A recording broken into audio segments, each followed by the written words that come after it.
কে বলেছে আপনাদের যে আইএসএফের ছেলেরা মেরেছে? তৃণমূল কংগ্রেসটা দাবি করছে। দাবি তো করতে পারে, আমরাও তো বলতে পারি যে আমাদের সেই 21-এর পর থেকে লাগাতার তৃণমূলের বন্ধুরা আমাদের আইএসএফ কর্মীদেরকে বিভিন্নভাবে অত্যাচার করেছে, সেটা আপনারা দেখান না। আর আপনাদের একটা শোনা কথা বলে বলছেন দাবি, অবশ্যই দাবি থাকতে পারে, স্থানীয় পুলিশ প্রশাসন আছে, এটা খতিয়ে দেখবে কে বা কারা করেছে। ঘটনাটা হলো যে ব্যক্তিটা উনি দাবি করছেন আহত এবং যার উপর হামলা করা হয়েছে, আপনারা জানেন উনি আমাদেরই দলের প্রতীকী, আমাদের দলেরই টিকিটে উনি নির্বাচিত জনপ্রতিনিধি হয়।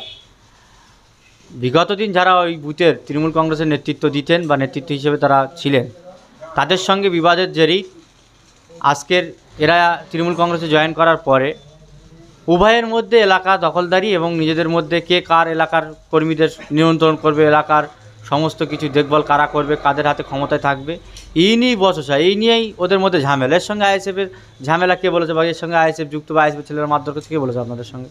তাহলে এটা কি বলা যেতে পারে যে নিজেদের কিছু ভাগাভাগির জন্য দোষ থেকে আইএসএফের ঘাড়ে চাপানো? এটা তো 100 বারে আপনারা জানেন, ভাঙড়ের তৃণমূল কংগ্রেসের সমর্থন নেই, ওদের যে যারা আছে সবটাই ওদের মধ্যে লবিবাজি, কে কার এলাকার রাশ ধরে রাখবে, এলাকার মধ্যে কে কারা করে খাবে, মাটি ব্যবসা থেকে শুরু করে এলাকায় বিভিন্ন রকম অরাজকতা, যে সমস্ত আনলিগাল কাজপত্র কারা করবে, কাগজ কাজ করবে, সেই সবগুলোই কারা করবে, এই নিয়েই সমস্যা ভাঙড় এলাকাতার। আইএসএফদের সঙ্গে কোনো রকমই ভাঙড়ের সমস্যা নেই। আর যেখানে যা হচ্ছে আপনারা ভালো করে খোঁজ নিয়ে বুঝতে পারবেন, দেখা যাচ্ছে তাদের কাছে জনসমর্থন নেই, সেই কারণেই তারা কুত্তা কুকুরের মতন আইএসএফ কর্মীদের পিছনে লেগে রয়েছে। লেগেই থেকেই একটা মিথ্যা অভিযোগ নিয়ে আইএসএফ কর্মীদের নামে কেস কামড়া দেওয়া, কর্মীদেরকে ভয়ভীত দেওয়া না, থানায় পুলিশ দিয়ে হয়রানি করা, এটাই হচ্ছে ভাঙড়ের রাজনীতি। নওশাদ তো তৃণমূলে যোগদান করছে, এবার আপনারা কি করবেন? কারণ ইফতারি মেহফিল থেকে চাচাজান বলছে যে ভাইপো এবার 26-এর আগে তৃণমূলে জয়েন করছে। শোনেন, আমাদের দলের পৃষ্ঠপোষক পিরজাদ আব্বাস সিদ্দিকী মহাশয় এবং দলের চেয়ারম্যান নওশাদ সিদ্দিকী মহাশয় এবং ভাঙড়ের উনি বিধায়ক, উনি যদি তৃণমূল কংগ্রেসে যায় তাহলে আইএসএফ বলে তো জিনিসটাই থাকবে না। আমরা যেটুকু নওশাদ সিদ্দিকী মহাশয়ের সম্পর্কে জানি, ওনার রাজনীতি সম্পর্কে, বা উনি যে একজন স্বাধীনতা সংগ্রামী ঘরের আওলাদ এবং তিনি যে দলের প্রতিষ্ঠাতা, তিনি দলের সর্বক্ষণ তিনি দলের সময় কার্যক্রমের সঙ্গে তিনি যুক্ত, রাজ্যের বিভিন্ন প্রান্তে, সে মুর্শিদাবাদ থেকে মালদা থেকে শুরু করে কোচবিহার, বর্ধমান থেকে শুরু করে দক্ষিণ চব্বিশ পরগনা, উত্তর চব্বিশ পরগনা, হাওড়া জেলা, বিভিন্ন জেলায় তিনি যেভাবে জনপ্রিয়তা অর্জন করেছেন, সে জায়গায় দাঁড়িয়ে তিনি যদি তৃণমূলের কাছে আত্মসমর্পণ করে, এটা নওশাদ সিদ্দিকীর কাছে লজ্জাজনক।